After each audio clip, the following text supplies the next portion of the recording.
esta ocasión, bueno, lamentablemente por las mismas instituciones de la universidad no seguimos con las jornadas de evolución que habíamos contemplado para cada viernes de los meses de octubre y noviembre.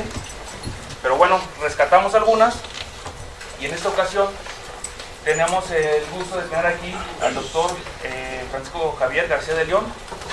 Él viene del CIGNOR de La Paz, que es el Centro de Investigaciones Biológicas del Noroeste, ¿sí? En esta ocasión el doctor nos va a hablar un poco sobre los procesos ecológicos y evolutivos que hay en diferentes grupos de plantas y de animales en esta región tan interesante del país, ¿sí? Antes de iniciar, voy a hacer una semblanza del currículum del doctor García de León, ¿sí? Bueno, él es parte del Sistema Nacional de Investigadores, nivel 3, ¿sí? Su carrera profesional, él hizo la licenciatura en Biología en la Facultad de Biología de la Universidad Autónoma de Nuevo León, ¿sí? Su maestría la hizo en la Universidad de Bretaña Occidental, en París, ¿sí? Que fue una maestría en oceanología biológica, ¿sí? Su doctorado también lo hizo en Francia, pero en la Universidad Mediterránea de Aix-Marsella, también en Francia, ¿sí? El doctor, bueno, muchos ya lo saben, el doctor García de León fue profesor de aquí de la Facultad de Biología de la Michoacana durante 7 años, en los periodos de entre 1981 y 1987. Después, de 1987 a 2005, fue investigador titular del Tecnológico de Ciudad Victoria, Tamaulipas. Y después, de 1998 a 2001, fue investigador en la parte de diagnóstico molecular en el Hospital Infantil de Ciudad Victoria. De 1999 a 2001, fue asesor de servicios periciales del estado de Tamaulipas. Fue fundador, en esta misma institución, fue fundador del Laboratorio de Genética para Servicios Periciales, ¿sí? Y después tuvo un par de años sabáticos en la Universidad de Guelph, Canadá, y otro en el Centro de Estudios del Cuaternario de la Patagonia y Antártida, en Chile. Actualmente, como les comentaba hace rato, es investigador titular C en el CIGNOR y es fundador del Laboratorio de Genética para la Conservación en esta misma institución. Su formación de recursos humanos, ha sido director de tesis en los siguientes grados. Ha titulado a 20 estudiantes de licenciatura, 9 estudiantes de maestría, 8 estudiantes de doctorado y 3 postdoctorados, ¿sí? Su producción científica tiene 148 artículos publicados, de los cuales 102 están indexados, 21 arbitrados y además tiene 11 capítulos de libros, ¿sí? Proyectos de investigación, ha participado como director y colaborador en 52 proyectos, ¿sí? Y su línea de investigación está interesado en procesos ecológicos y evolutivos que conforman la diversidad de animales y plantas en México. Emplea métodos de la genética molecular, filogeografía y evolución, con aplicaciones en conservación, pesquerías, acuicultura y biotecnología. Actualmente está desarrollando estudios genómicos en la biodiversidad del país, ¿sí? Bueno, para continuar, damos la bienvenida al doctor García de León.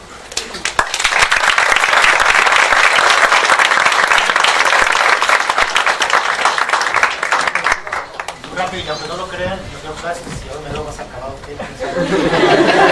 Habrá que preguntarme si hay alguna acción molecular. No, hice pacto con el diablo.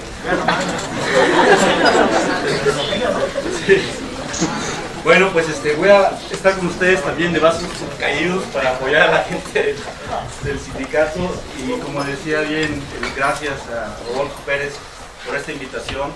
Es la tercera vez que me presento en este auditorio invitados por diferentes investigadores y me da mucho agrado estar aquí viendo caras jóvenes.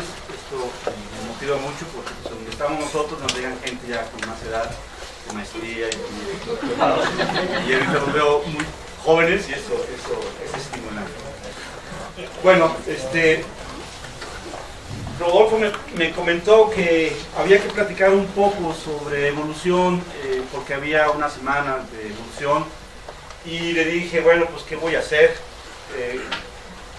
Pretender hacer una plática muy académica en el sentido de lo que son conceptos o cosas por el estilo, y creo que me convencí más bien para explicarles un poco mi actividad de investigación en el tiempo que llevo en esa región del país, que son ya ahorita 15 años, y desde que llegué ahí pues he estado trabajando de manera incansable en tratar de entender un poco la biodiversidad en términos moleculares. ¿Le puedes apagar la luz, por favor? Y bueno, pues agradezco mucho al director, a la universidad, sus 100 años de desarrollo de jóvenes, de formación de grupos de investigación. Y bueno, esta región del país es una región bastante activa, es una de las regiones fuera del Distrito Federal donde hay mucha investigación en aspectos oceanográficos y del desierto. ¿Me pueden ayudar la siguiente, por favor? Voy a tratar de hablar sobre estos grandes puntos a lo largo de mi plática. Voy a tratar de dejar un poco claro cuál es el marco teórico y metodológico que uso para poder explicarles todo lo que hemos hecho en esta zona del país. Voy a platicar sobre la península de Baja California, porque es importante esa región, y luego los proyectos que hemos hecho en ambientes terrestres y finalmente lo que hemos hecho en ambientes acuáticos, no exclusivamente en el Golfo de California, sino todo lo que es en la región noroeste de México, y obviamente solamente es un ejemplo de los trabajos que hemos estado desarrollando ahí en este periodo de tiempo. Adelante, por favor. Bueno, el trabajo que yo hago trata de aplicar los conceptos filosóficos, epidemiológicos y metodológicos de disciplinas como la genética de poblaciones. Adelante, por favor. Y aquellos que han llevado cursos de genética de poblaciones se han dado cuenta que el objeto de estudio de esta disciplina son los análisis de frecuencias aléricas y caracterizan un poco la composición genética de grupos biológicos en el cual uno está interesado. Entonces lo que uno trata de ver cuando analiza las poblaciones bajo estos conceptos, trata de ver procesos microevolutivos, tratar de entender cómo esa composición genética cambia en el espacio y en el tiempo, sabiendo teóricamente que hay fuerzas evolutivas que hacen cambiar esas frecuencias aléricas, como la deriva genética, es el azar, y esto depende mucho del tamaño de población. Los sistemas de reproducción, no es lo mismo aquellos que tienen sistemas de autofecundación, aquellos que son completamente sexuales, y todo eso también hace cambiar las frecuencias aléricas en cierto sentido.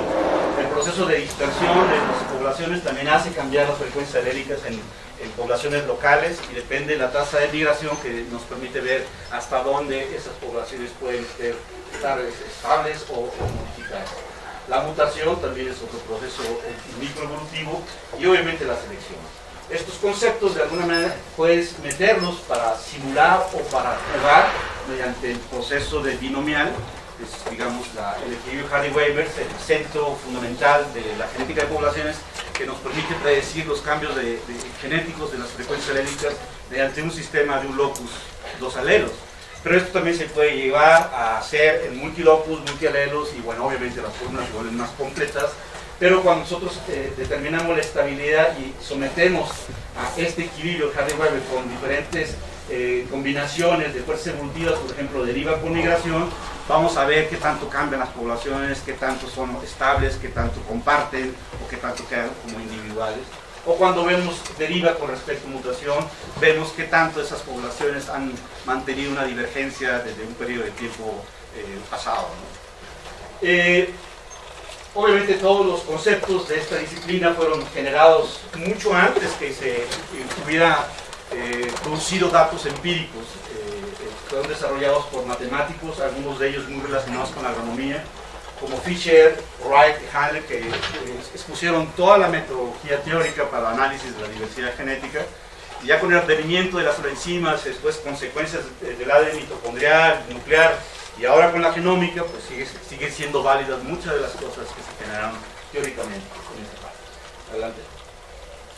Sin embargo, la genética de poblaciones trabaja la genética prácticamente sin la observación de lo que existe en el espacio, ¿no? Simplemente está interesado en cómo esas frecuencias aléricas cambian de generación a generación. Adelante. Otra gran disciplina que de alguna manera tomo algunos elementos de su filosofía y sus métodos es la filogenética o la reconstrucción de árboles filogenéticos. Y bueno, aquí lo más importante es que lo que me interesa es tratar de ver esta señal de ancestros-descendencia. ¿Qué tanto podemos nosotros sacar conclusiones de las poblaciones o especies actuales y cómo podemos ir hacia el pasado, cuáles fueron sus ancestros y cómo fueron ellos, y cómo fueron su demografía histórica de esos ancestros y cómo heredaron esa demografía histórica y esa genética a las especies que van derivando en el futuro? Y obviamente el concepto más importante, no importa que sean caracteres morfológicos o caracteres moleculares, es la ley de la homología. Solamente con este concepto de homología nosotros podemos hacer esta relación ancestro-descendencia. Y la señal que nos da es muy importante para saber qué pasó en el pasado, pero también para poder predecir lo que puede ocurrir con cambios climáticos. Una disciplina que ha hecho el link o el puente de relaciones entre la genética de poblaciones y la filogenia, pues es la filogeografía. Y una situación interesante es que nos interesa determinar cómo los lineajes genealógicos, y ahí va implicado un concepto de ancestrodescendencia, una señal de ancestrodescendencia, se distribuyen en el espacio geográfico. Entenderlo, cómo se distribuye y cómo fueron originados es algo bastante importante para entender, digamos, la diversidad y la estabilidad de la diversidad en una región del mundo. Adelante. Y lo que es interesante en la filogeografía es tratar de hacerlo comparado con varias especies que estén codistribuidas, porque nos pueden hablar de eventos que ocurrieron en el pasado, eventos geológicos o eventos climáticos que podemos interpretar a partir de la relación de las filogeografías individualizadas de cada una de las especies que habitan en una región. Esta relación de patrones filogeográficos comparados entre especies busca, adelante, tratar de encontrar coincidencias, y esas coincidencias pueden ser valoradas empíricamente, solamente viendo los pequeños árboles, pero también pueden estar sujetas a análisis estrictos metodológicos en estadística. Y bueno, podemos entender y observar muchos tipos de congruencias, la topológica, que es la que Avis nos mostró de una manera bastante clara sobre cómo los patrones de diferentes especies pueden ser equivalentes mediante eventos históricos, geológicos que ocurrieron en esas zonas y que eventualmente diversificaron los grupos que actualmente viven en esa región. Pero también podemos ver coincidencias temporales. Cuando nosotros estimamos tiempos de divergencia, podemos ver que esas taxas que estamos evaluando de manera simultánea, si los tiempos de divergencia con diferentes marcadores moleculares coinciden, y eventualmente podemos interpretar que pudo haber sido la realidad que ocurrió en el pasado. Pero también podemos demostrar coincidencias demográficas. Algunas especies han mostrado reducción y expansión de poblaciones actuales y pasadas, y esa señal genética la podemos ver esa señal demográfica, de cambio demográfico, la podemos ver en la señal genética. Entonces esas coincidencias también nos hablan que ahí ocurrió algo que habrá que interpretar en términos de eventos históricos. La filogenética, como les decía, filogeografía, perdón, como les decía, cuando se estudia de manera empírica, simplemente la observación visual de los patrones filogeográficos es lo que hacía y lo que hizo muchos años Avis, y fue él el que de alguna manera unió esta nueva forma de ver la diversidad genética de las especies. Pero, como les comentaba, actualmente ya existe un bagaje bastante grande de métodos estadísticos, muchos de ellos que han estado cambiando dependiendo del marcador molecular usado, en donde nosotros podemos hacer análisis filogeográficos mediante un marco riguroso de prueba de hipótesis, mediante algo que se ha llamado actualmente filogeografía estadística. Y es esta parte en la que muy pocos mexicanos hacemos cosas y necesitamos de jóvenes como ustedes, porque se están generando bases de datos masivos de secuenciación y que eso de alguna manera poco lo hacemos en México. Entonces, jóvenes que estén interesados en esto, pues es algo muy importante porque hay que llenar huecos de nuestra biodiversidad, comprender nuestra biodiversidad, porque si no, con este famoso auge de secuenciar el genoma de muchas especies y que se vayan a depositorios públicos, pues simplemente otras gentes de otros países pueden entender mejor de lo que tenemos y explotarlo en otros sentidos de manera distinta a lo que nosotros vamos a hacer. Entonces, bueno, adelante. Hay otra rama de la genética que está recientemente desarrollándose, que se le ha dado el nombre de paisaje genético, landscape genetics, en donde ya se hace más énfasis en la geografía, es decir, cómo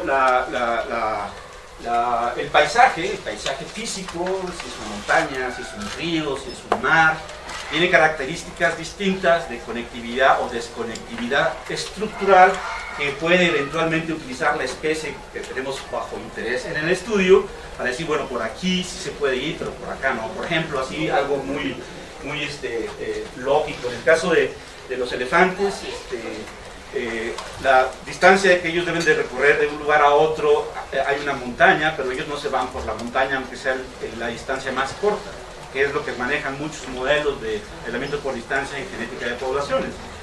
El elefante tiene que dar la vuelta, no puede subir la montaña porque fisiológicamente le da un infarto. O sea, no puede caminar sobre ella. Entonces, en lugar de pasar la distancia más corta, tiende a darse la vuelta. Eso se llama resistencia del paisaje. Entonces, cuando tú lo modelas y tratas de ver el flujo genético, entonces tienes que ver esas características del paisaje para ver conectividad física o estructural. Entonces, cuando haces eso y generas datos genéticos y utilizas modelos distintos, lineales generalizados para poder interpretar ambas cosas, entonces tienes un panorama de la genética que no habías podido comprender simplemente con el concepto de aislamiento forestal. Entonces, no podíamos explicar antes por qué poblaciones que están muy cerca entre sí son genéticamente muy diferentes, mientras que poblaciones que están muy lejadas entre sí son muy relacionadas genéticamente. Entonces, cuando nosotros hacemos ese estudio del paisaje, nos damos cuenta de que pues, hay barreras en donde la especie no puede remontar y por eso se dan esas cosas que entendemos ahora y ya antes no lo entendíamos.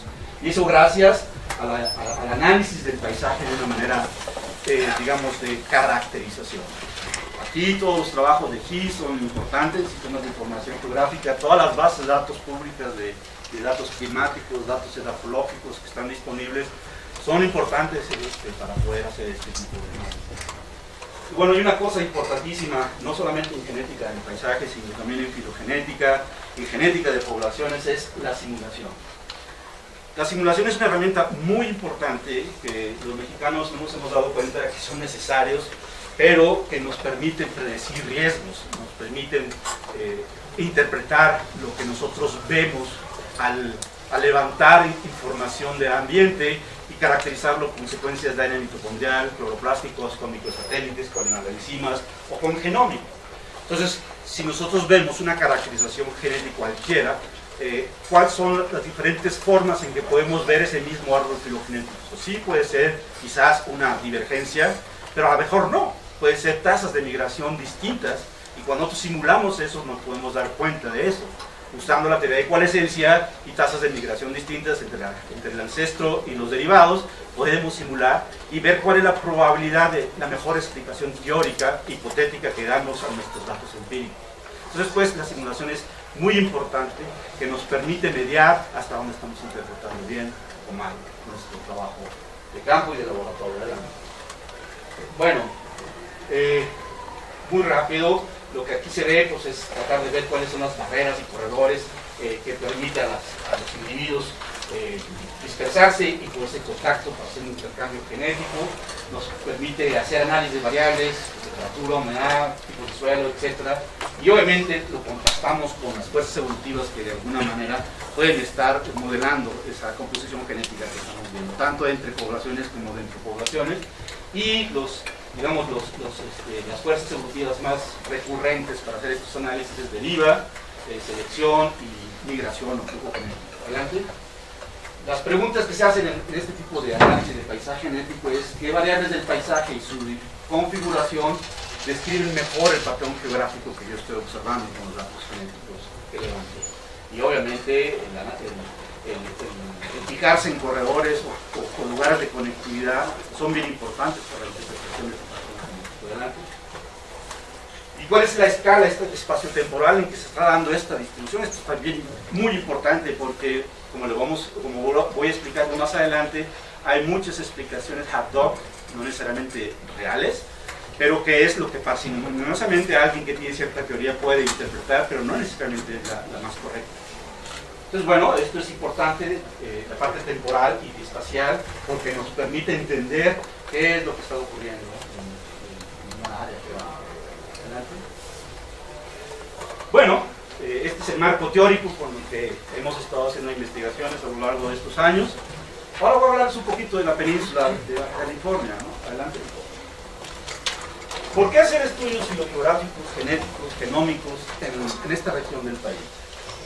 Bueno, adelante. Primero porque es una área muy activa geográficamente, desde hace 16 millones de años hasta los más recientes que se remontan a 1 millón de años, incluso dentro de la misma península, como son los volcanes de las Tres Vírgenes que están exactamente en medio, en esta parte de aquí. Y es activo.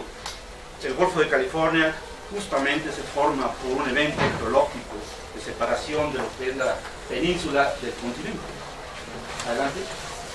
Porque al analizar un grupo biológico siempre encontramos cosas que no corresponden a la taxonomía.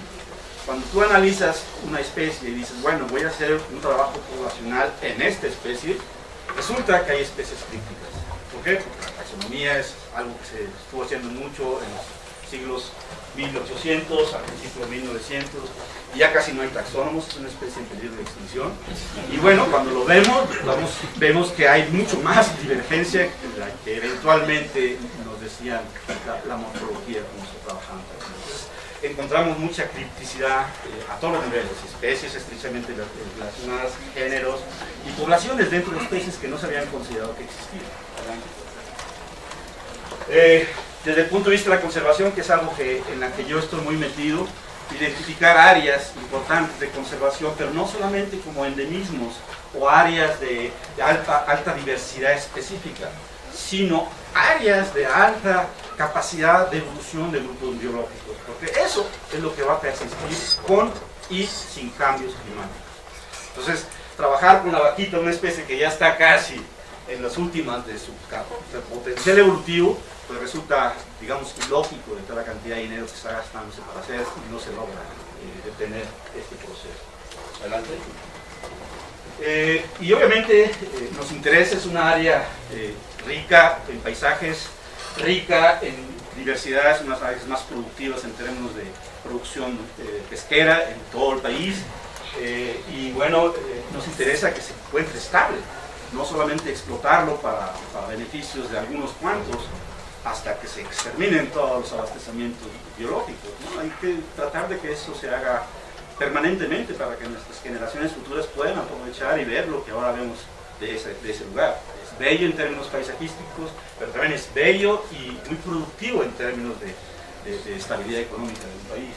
Y tenemos muchos recursos pesqueros aún no explotados. Toda la parte de profundidad, no tenemos barcos en México que pescan en profundidad. Y ahí tenemos un abastecimiento prácticamente no evaluado, pero que sabemos que existe. Y hay leyes internacionales que nos indican que si nosotros no explotamos los recursos profundos en la zona, incluso patrimonial, otros países pueden hacerlo con nosotros. Entonces, bueno, hay que apurarse a trabajar esto, entenderlo y ver qué se puede hacer. Pero también lo que es importante, la otra, por favor, que no lo había considerado hasta ahora en la mañana, que era importante, es las actividades productivas que se llevan a cabo actualmente ahorita en el Golfo de California.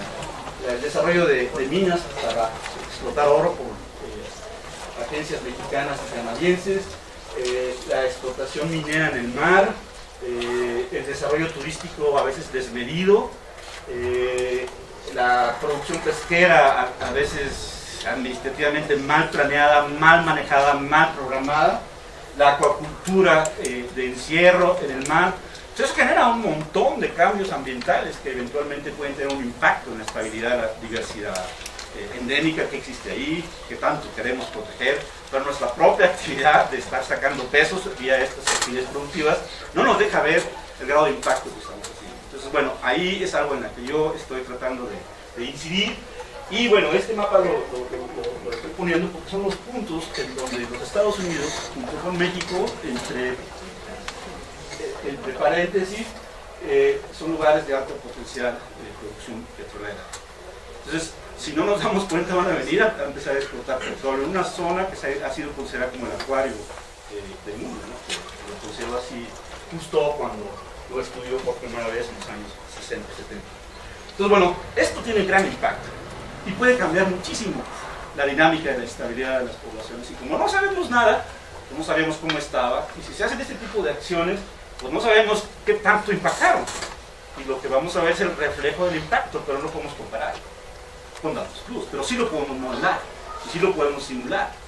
Y entonces decir, bueno, lo que pudo haber habido es esto, porque se entendió algunos grupos como esto, hacemos simulación, vemos el impacto y vemos qué está resultando. Y podemos decir si que este tipo de actividades tienen efectos muy drásticos en la biodiversidad. Adelante. Bueno, la península es una de las más largas del mundo. Va del noroeste a sureste y aproximadamente tiene 1.300 kilómetros de largo, aproximadamente 100 kilómetros de ancho, y una cosa interesante es que cubre 10 grados de latitud. Ahí ocurren montones de cosas, Es una zona dinámica, amplia, difícil de evaluar y tiene muchos ecosistemas interesantes, tanto marítimos como desérticos. Y no solamente la península, sino también los estados costeros que colindan con el Golfo de California. Es una zona muy rica en todos los sentidos. Adelante. Bueno, cuando yo llegué a la Baja, autores norteamericanos mastozólogos habían hecho muchos estudios filogeográficos usando principalmente un gen mitocondrial y encontraron los famosos arbolitos que eran genéticamente recíprocos entre un lugar y otro. Se empezó a acuñarse el término de discontinuidades filogeográficas profundas.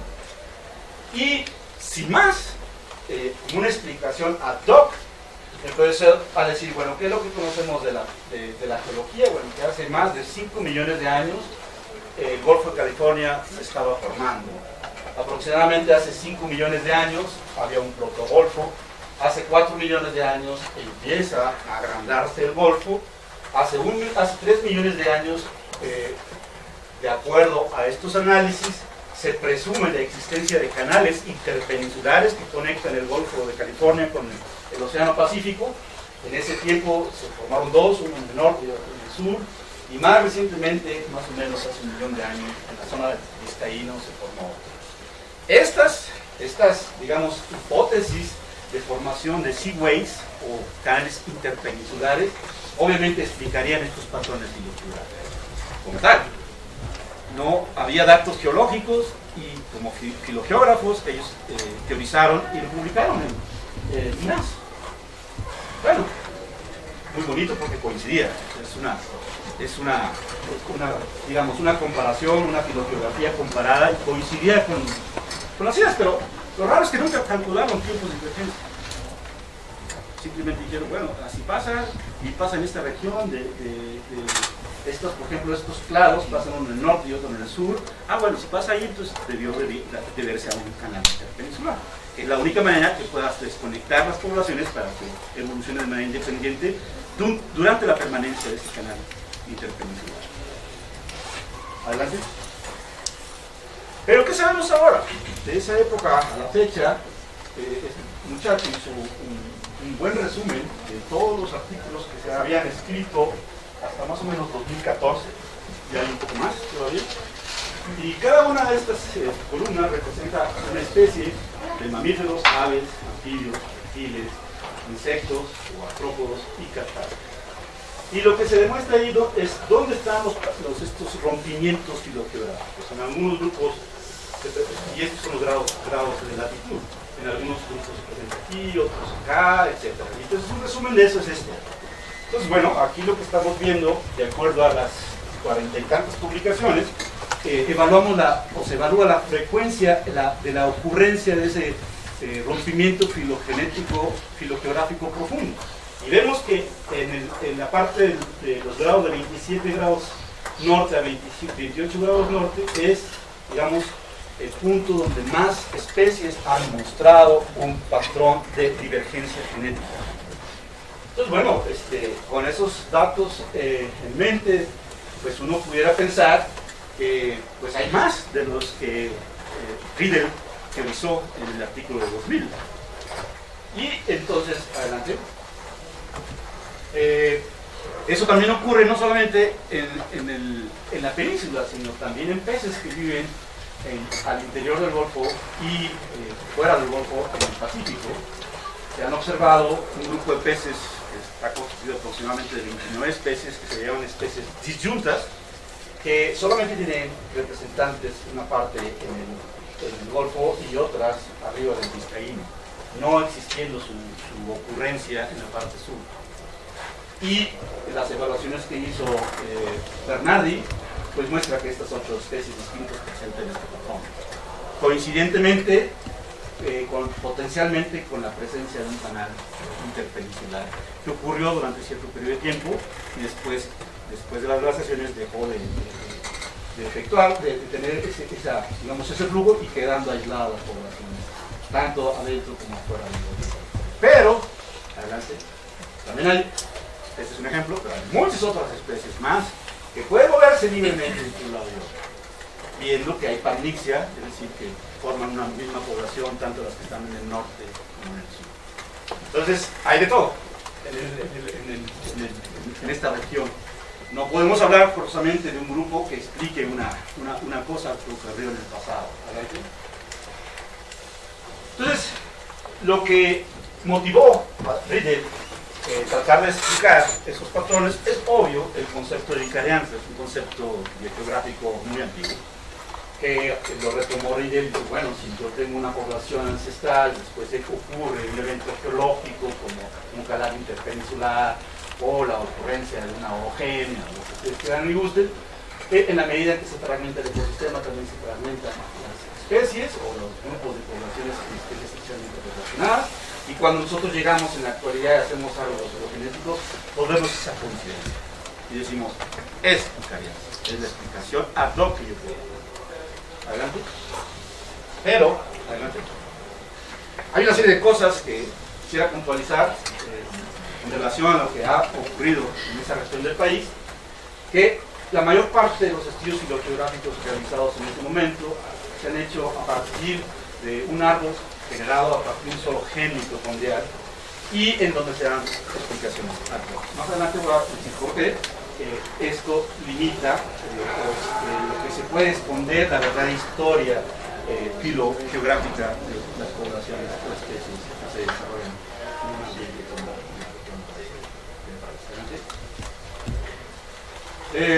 si hubo los famosos canales interpeninsulares, debería de haber impedido el flujo genético de todas las especies, porque ahí estaba.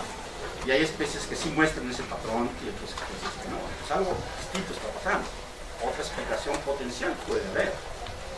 El patrón filogeográfico parece tener una correlación negativa con especies que tienen alta capacidad de moverse, los aves y los insectos.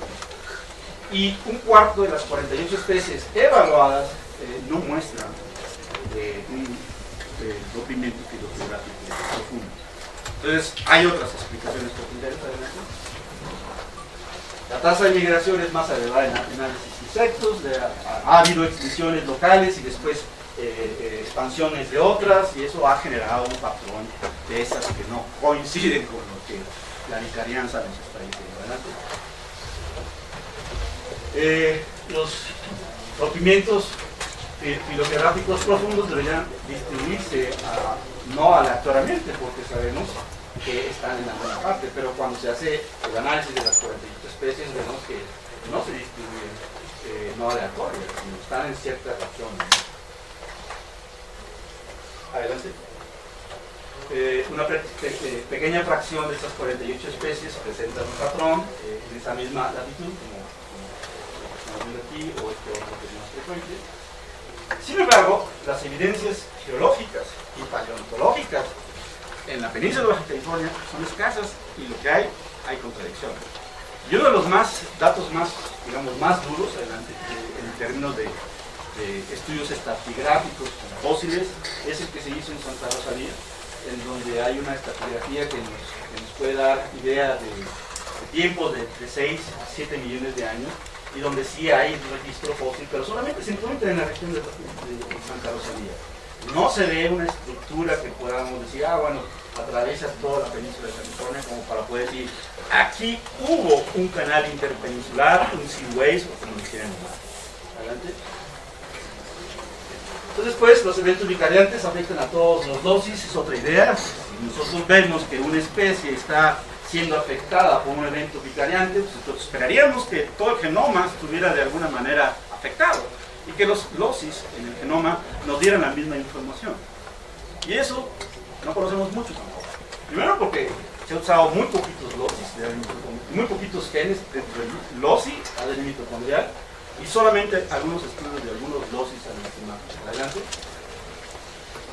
Hay unas especies de organismos, yo pongo porque es una especie que yo estudié en el doctorado. Yo no hice esto, pero mucho de lo que yo hice en los años 90 redundó a este tipo de análisis. Para explicarlo de manera general, cada una de estas letras representan fracciones cromosómicas. No sabemos si son un cromosoma o no, pero sí sabemos que son grupos de ligamiento que están en alguna región cromosómica. Y lo que se está graficando es una medida de diferenciación genética, es el FST. Y vemos, por ejemplo, que el FST en ciertos cromosomas sí tiene valores bastante significativos, mientras que en otros el FST no tiene valores significativos, o no son fuertes. Entonces, cuando hacemos el análisis del genoma y vemos dónde están estos, grupos de ligamiento o cromosomas, vemos que algunos están bajo selección directa, porque están muy relacionados con genes y elementos de regulación génica.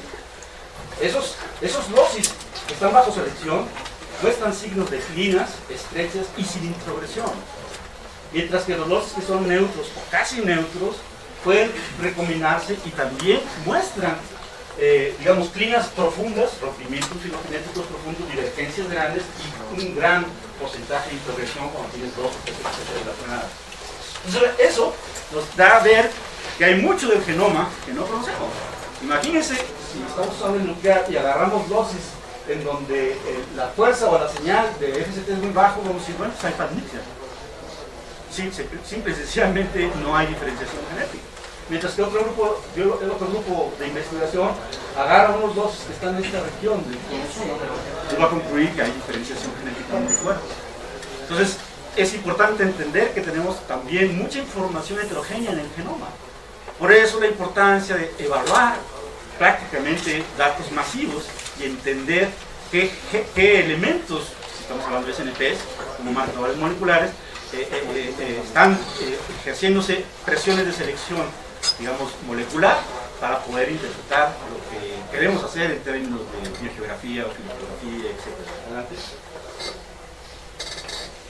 Los estudios de simulación nos han dicho, utilizando coalescencia, todo esto lo podemos hacer de manera artificial sin siquiera extraer ADN, simplemente conociendo un poco la genética, la filogeografía y métodos de coalescencia, podemos utilizar un programa que está disponible y modelar. No solamente modelar la divergencia, sino como modelar la deriva. Nosotros podemos poner tamaños de poblaciones grandes en nuestra especie ancestral o pequeños y lo modelamos. ¿Qué pasa cuando es grande? ¿Qué pasa cuando es pequeño? Podemos también modelar la tasa de migración en la población ancestral que apenas está divirtiendo en el tiempo 1. Ahí podemos meter varias tasas de migración teóricas y echar a andar el modelo para ver qué tipo de árboles filogenéticos me da. Y también lo puedo hacer casi en momento muy reciente. De tal manera que cada una de esas simulaciones me da diferentes señales genéticas. Entonces, lo que hemos visto, o lo que se ha visto con este tipo de simulaciones, es que estos mismos datos de ADN mitocondrial no necesariamente pueden responder a un evento de separación geográfica, sino que tasas de migración distintas puede dar exactamente el mismo patrón de árbol filogeográfico. Entonces, pues, achacarle a la vicarianza con una explicación ad hoc demanda de mayor trabajo para poder entender lo que está ocurriendo en la biodiversidad de una región. Adelante. Preguntas difíciles con la vicarianza. ¿Por qué la vicarianza no separa de la misma manera a todas las especies en una misma región geográfica? Adelante. Si los canales interpeninsulares se dieron durante el Mioceno o un poco después, al cerrarse, ¿por qué las poblaciones no migraron? Y al migrar unos de otros, ¿por qué no introgradaron? ¿Y por qué los vemos actualmente como dos cosas distintas? Eso es bien difícil de conciliar en términos del tiempo. Mientras que hubo un momento que se separó, ¿de acuerdo? Pero ya después dejó de estar separados. Las poblaciones pueden moverse de un lado a otro de la península. Y al moverse y al integradarse, pues puede eventualmente dejar una señal de integradación. Y va a depender de la resiliencia del genoma, de la parte del genoma que permita eso, si está no o no bajo selección. O sea, hay una serie de datos que es importante manejar para poder entender esto. Adelante. Y bueno, las explicaciones alternativas son gradientes ecológicos. Si nosotros echamos un vistazo a los tipos vegetativos que existen en la Baja California, pues no es homogénea la Baja California. Tienen áreas desérticas, pero tienen áreas mediterráneas, tienen bosques de pinos, incluso acá abajo, etc. Y todo eso hace un espacio físico heterogéneo. Y que dura mientras que la estructura de la comunidad vegetativa y su clima dura. Adelante. Entonces eso genera selección local. Sabemos también que la Baja en sí, solamente en la península, sin pensar en el mar, también es heterogéneo en términos de clima, de temperatura, de humedad. O sea, no tiene la misma influencia aquellas zonas que tienen una influencia del Pacífico, aquellas zonas que tienen influencia del Golfo, y eso hace heterogéneo el ambiente. También tenemos tipos vegetativos distintos, por ejemplo, y la topografía también es bastante accidentada. Todo eso hace ambientes heterogéneos que eventualmente pueden generar adaptaciones locales en esos ambientes en poblaciones que pueden vivir a lo largo de toda la Baja. Adelante. Y obviamente el efecto de los cambios climáticos, el último evento glaciacional, lo que hemos visto que ha pasado en Europa y en algunas partes de los Estados Unidos que se ha de alguna manera bien registrado, es que en el momento del último glacial, lo que pasó es que los glaciares bajaron a latitudes no tropicales, pero muy hacia el sur, y eso hizo que las poblaciones que vivían en ciertos lugares se refugiaran en algunos ambientes que pudieran recordarles un poco el ambiente, digamos, no glaciacional. Y cuando ese glaciar se retiró, las poblaciones migran hacia el norte y eventualmente generan un patrón filogeográfico que habrá que entender. Entonces, también el cambio climático reciente pasado también puede afectar toda esta estructura. Entonces, nos quedamos con la vicarianza, pero también puede haber estas otras cosas que habrá que de alguna manera evaluar. Adelante. ¿Qué hemos hecho nosotros en estos 15 años? Adelante. En el 2008 tuvimos ciencias básicas con ACID y decidimos ponerle orden a las cosas, ¿no? Porque los 48 artículos que se habían hecho, pues se habían hecho un poco así como al azar de oportunidad, ¿no? Ah, bueno, pues a este, bueno, le voy a meter el citocromo, no, pues a este le metí el COI, no, a este le voy a meter el NADH. Entonces fue una, digamos, capirotada de metodologías, capirotada de lugares en donde los gringos vinieron a colectar y hicieron su. Entonces lo que hicimos, bueno, vamos a homogeneizar todo, vamos a agarrar grupos biológicos muy distintos, vamos a usar los mismos marcadores moleculares y vamos a tratar de interpretar qué nos dice esa información. Pues mucho trabajo, de hecho, a pesar de que se concluyó ya en los 3 años posteriores, no lo he terminado, hay mucha información todavía que analizar. Trabajamos arañas, reptiles, aves, diferentes cactus. Y además hemos trabajado con otros proyectos que hemos generado que eventualmente también pueden integrarse en una explicación filogeográfica dentro de la región. Esta planta es el cirio, una de las áreas protegidas más grandes del país, es la área natural protegida del Valle de los Cilios, que se encuentra entre Baja California Norte y Baja California Sur. Es una área donde se protege a esta especie y a toda la diversidad de organismos que vive ahí. Tengo un estudiante apenas que está terminando su maestría haciendo análisis de ADN cloroplástico y estamos interpretando cómo está la diversidad genética en esa zona del país. Hemos tenido otro proyecto, SAGAPA, con ACID, para estudiar peces de profundidad. En este en particular le he puesto mucha atención por la manera en que se encuentra estructurada la diversidad genética en todo lo que es el Pacífico nororiental. Y recientemente hicimos un trabajo en unas truchas que viven en la Sierra Madre Occidental, en donde un estudiante de doctorado que acaba de terminar en Francia, pues hicimos algo así como genética del paisaje ribereño, y donde generamos genómica y donde estamos de alguna manera interpretando lo que está pasando en esas zonas, que también forma parte de influencia de lo que es el noroeste de México. Adelante. Yo le quise apostar desde el principio a marcadores nucleares. Bajo la secuencia de marcadores nucleares es un despapalle analizar eso, y pensé que a lo mejor los microsatélites, en ese momento había muy pocos estudios de SNPs, entonces estábamos trabajando con microsatélites, y una serie de colegas en la Universidad de Santa Cruz nos permitió con ese mismo proyecto para generar microsatélites de manera manual, que era un trabajo arduo, había que clonar y había que hacer un montón de cosas. No había estudiantes capacitados y era casi un año de capacitación para poder generar unos pocos microsatélites. Entonces, al tener colegas en la Universidad de Santa Cruz, digo, ¿sabes qué? Tú eres el trabajador allá, ¿por qué no te mando 5 individuos, un individuo de cada especie, y que se secuencien por la técnica que estaba de moda en ese entonces, que es biosecuenciación? Ahorita ya está obsoleta, ya nadie hace biosecuenciación, pero lo usamos para generar microsatélites. Y entonces, para todas las especies que nosotros que les mostré en la diapositiva anterior, pues generamos miles de lecturas mediante este sistema de secuenciación masiva de última generación, el más importante en su momento. Adelante. Y bueno, pues eso nos permitió generar en el genoma muchos microsatélites. Y yo decidí trabajar con tetranucleótidos, pero hay trinucleótidos, tetranucleótidos, pentanucleótidos, y uno puede seleccionarlos con un programa dentro de todas esas lecturas que se dieron.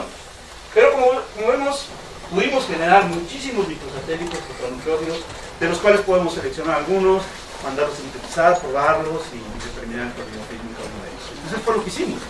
Para la mayor parte de estas especies generamos estos microsatélites, que obviamente fuimos a colectar de manera simultánea esas aves, esos reptiles, esas arañas, etc. Y aplicamos un microsatélites. Es lo que, digamos, estábamos haciendo. Y junto con eso también secuenciamos 3 genes mitocondriales, los mismos, para poder compararlos, en el caso que sean animales, en el caso que sean plantas, 3 secciones cloroplásticas para poder compararlos. Adelante. Es mucho trabajo. Entonces, lo que hicimos, o lo que hemos obtenido, básicamente les voy a decir, la mayor parte de los trabajos ya están publicados, estos que están aquí, todavía falta mucho por hacer, pero bueno, ahí vamos. Y la idea es después integrar de manera comparativa toda esta información de microsatélites en un registro comparado en la filografía de lo que nos da este tipo de datos. Adelante. Empezaré con la araña. Esta araña es Barbosa sierra, es una araña errante, que la especialista de arañas en el CIPNOR, una persona que lleva muchos años, conoce bastante bien las arañas, su experiencia como taxónoma y como ecóloga de arañas, decía que esta especie estaba completamente relacionada con los oasis. Entonces, para mí representa un modelo de estudio interesante, porque si yo puedo generar tiempos de divergencia en arañas, puedo también saber qué tan distintos son los oasis y desde cuándo se separaron estos para hacer coincidir tiempos de divergencia de los oasis. Esa es la idea de por qué empezar a trabajar Barbosa. Sin embargo, cuando hicimos el trabajo, pues no vimos esa relación de causa-efecto en relación a los oasis.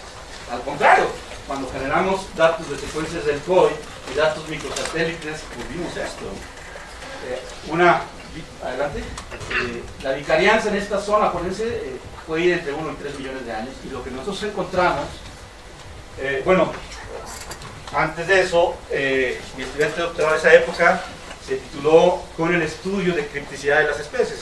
Barbosa sierra se conocía antes de nuestro estudio, que existía en la Baja, pero también en la parte sur de los Estados Unidos y prácticamente en todo México. Barbosa sierra. Pero cuando hicimos el análisis genético del COI y otro gen, nos dimos cuenta que Pardosa sierra solamente existe en la Baja. Aquel que se encuentra en California es otra especie muy relacionada a ella, se llama Pardosa atromedia. Y la especie, o digamos el grupo general de las muestras que tuvimos que existe en México, pues es otra especie de Pardosa sura. Pero nos interesó de manera particular esta que estaba aquí, estas dos especies, la especie californiana y la especie de Baja California, mexicana. ¿Por qué? Porque ahí se detectó, si se acuerdan, un canal interpeninsular, el norteño, que se formó teóricamente hace 2 millones de años o 1 millón de años. Entonces será un ejemplo interesante de probar la hipótesis. Porque si yo tengo dos especies especialmente relacionadas y veo con el cual que hay una divergencia, pues podría estar de alguna manera relacionado con esto. Y fue lo que encontramos. Adelante. Encontramos una separación entre la especie Pardosa sierra y la especie Pardosa atromedia de California, y cuando estimamos que hay divergencia, más o menos daban los tiempos. Entonces, bueno, esta especie a nivel, este grupo biológico a nivel de especies de una zona geológica coincide, en todo caso, con una vicarianza en la parte norte. Pero, adelante, ni con nada mitocondrial ni con microsatélites vemos una discordancia genética norte-sur en ninguno de los puntos planteados por canales rompimientos binogeográficos. Entonces, bueno, esta especie entonces está respondiendo a varias cosas, no solamente a la diferencia. Adelante. Encontramos mayor diversidad genética en el norte y haplotipos explosivos en el caso del mitocondrial en el sur. ¿Qué está pasando? Adelante. Entonces, utilizamos métodos de modelación de nicho ecológico para poder determinar qué pasó en el pasado, metiendo esa información genética, y lo que vimos, que es la distribución de Pardosa sierra, en la actualidad esos puntos son los puntos que de alguna manera inyectamos al modelo para predecir los lugares en donde la especie puede estar, y todo lo que es anaranjado pues es áreas donde mayor probabilidad podemos encontrar esa especie. Pero cuando hacemos lo mismo, pero en el último glaciar, hace aproximadamente 21 millones de años, vemos dos zonas de refugio, una norteña y una sureña. Y eso explica mucho el patrón filogeográfico que encontramos con el COI. No le damos pie con cabeza que uno venía del norte, otro uno del norte hacia el sur y otro del sur al norte. ¿Qué está pasando? Entonces esto nos predice dos áreas de refugio durante el último máximo. No es una explicación completamente verídica, pero tiende a irse hacia eso. Entonces lo que se requiere es mayor información genética para probar esta hipótesis. Adelante.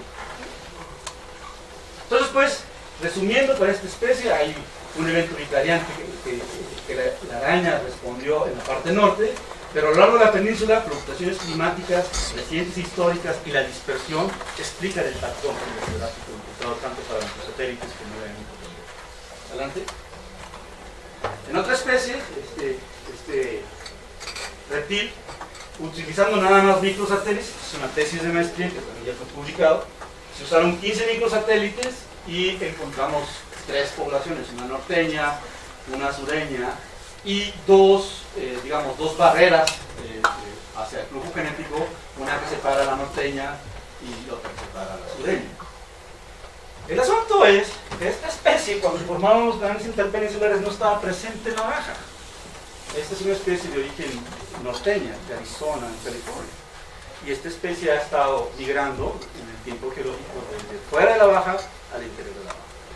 Entonces, ¿cómo es posible que con marcadores microsatelitales yo pueda detectar divergencia genética justamente en las áreas en donde se teoriza, eventos vicariantes, por un lado? Por otro lado, los microsatélites no nos dan, aunque es muy difícil estimar tiempos de divergencia usando microsatélites, pero lo que conocemos teóricamente, por genética poblacional en simulación, no podemos encontrar, divergencias que nos lleven a 3 millones de años, 1,5 millones de años, sino las divergencias son relativamente recientes. Entonces los microsatélites tampoco nos están hablando a favor de esta existencia, a pesar de que coincidan estos ambientes. Entonces tenemos un marcador molecular que coincide en la presencia de esa divergencia, pero no coincide ni temporalmente ni tampoco estructuralmente. Adelante. Y cuando evaluamos por métodos bayesianos la tasa de migración, flujo genético, pues vemos que la separación de estas poblaciones, si son bien evidentes, aún se mantienen conectadas con flujo genético. El hecho de que exista flujo genético no quiere decir que vas a considerar todo como algo homogéneo. Depende de los niveles de flujo genético. Si hay mucho flujo genético, probablemente eso pueda generar una panmixia en toda la región. Pero si los niveles de flujo genético son asimétricos, como lo que observamos aquí, y van de una dirección a otra, hay tendencias a la separación. Entonces estamos viendo un proceso de divergencia muy reciente. Adelante.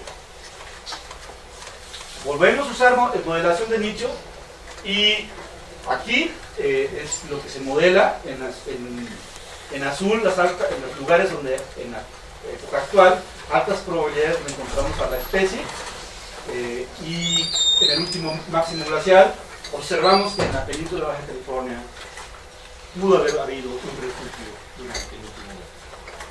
Adelante.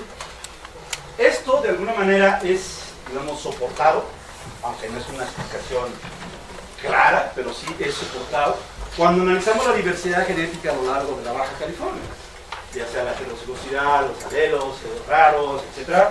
Adelante. Lo que encontramos es un gradiente. Las poblaciones del sur son más diversas que las poblaciones del norte. Adelante. Cuando hacemos, bueno, esto podría ser causado por esto que encontramos con la modelación de nicho. Adelante. Y lo que encontramos cuando usamos un patrón de aislamiento por distancia es justamente eso. Una dispersión de sur a norte para poder ocupar los nichos, perdón, de norte a sur para poder ocupar los nichos ocupados, no ocupados durante la glaciación. Entonces, aquí el refugio está al revés, en alguna parte de Estados Unidos. O quizás recientemente migrando esta especie al interior de la baja. Adelante. Entonces, pues, para esta especie, el patrón filogeográfico, la interpretación del proceso evolutivo, es fluctuaciones climáticas y dispersión es lo que explica el patrón de microsatelital que estamos viendo en el espacio. Adelante. También estudiamos un colibrí, con ADN mitocondrial. Utilizamos 3 genes y un concatenado de 2.296 pares de bases. Utilizando ciertos programas encontramos 3 poblaciones. Una de ellas puede coincidir con el mismo de La Paz, o el canal interpeninsular que se encuentra en esa zona de La Paz, que es priorizado. Este es el primer artículo que se escribe en donde se determinan tiempos de divergencia. Y hay como 50 actualmente.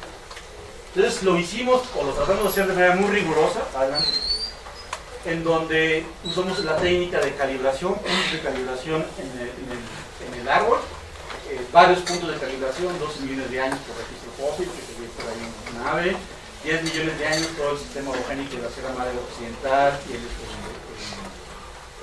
eje neovolcánico, 5 millones de años aproximadamente la separación de la península para la formación del Golfo de California. Son puntos que no se mueven y los ponemos para calibrar las potenciales divergencias que vemos en la ADN mitocondrial.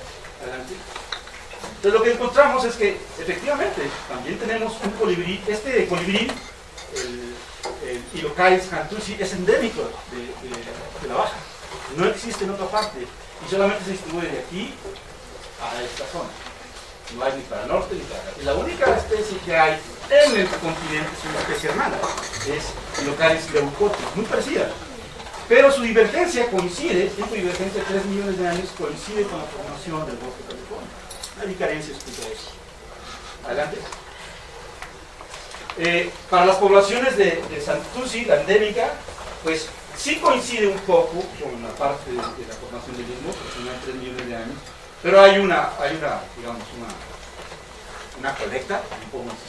una colecta que está un poco más allá del canal interpeninsular. Entonces, adelante. Cuando hacemos también por métodos bayesianos demografía histórica para ver qué le está pasando a estas poblaciones norteñas, centro y sureñas, vemos que hay una disminución poblacional hace 80.000 años en la parte norte, otra en el sur, pero en el centro de hace 1 millón de años, las zonas de mayor diversidad genética. Y el 90% de los haplotipos que se observaron, se estima que divergieron hace 500.000 años. Entonces, estamos muy para acá, para esos eventos vicariantes para la formación de las tres poblaciones. Son eventos recientes, más recientes que los vicariantes. Y bueno, para esta especie, pues la vicarianza lo explica entre las dos especies, el continente y la península, y fluctuaciones climáticas principalmente relacionadas con los oasis. Esta especie está muy relacionada con los oasis en toda la baja, porque ahí están las flores. Acuérdense que los colibrís andan, por eso se llaman chupas. Pero no hay cosas allá, hay otro tipo de plantas. Adelante. Esta es una especie emblemática, ícona, digamos, típica del desierto de la península, los famosos cardones. Cuando ustedes van a la baja y empiezan a manejar a lo largo de toda la baja, van a ver cardones por todos lados. Esta especie es bastante interesante, porque aparte de tener una estructura genética distinta, tiene sistemas de reproducción distintos. Lo que encontramos son dos poblaciones isleñas, aquí y aquí, donde los individuos son hermafroditas. Todos los cardones que ven ahí son hermafroditas. Encontramos una población norteña, esta de aquí, en donde son hermafroditas y hembras.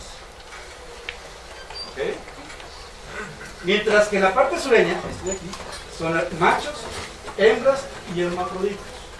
O sea, tienen sistemas de reproducción diferentes. Y esos sistemas de reproducción lo hacen bien interesante como modelo de los. Y en el caso de los cabos, por ejemplo, bueno, el porcentaje de machos en general aquí es bajo, pero en los cabos el porcentaje de machos llega hasta 63%.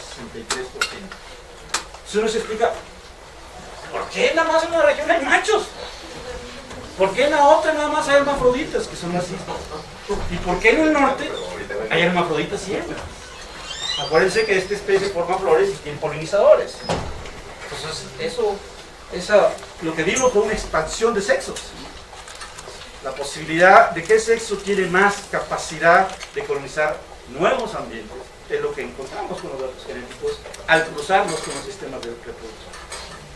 Adelante.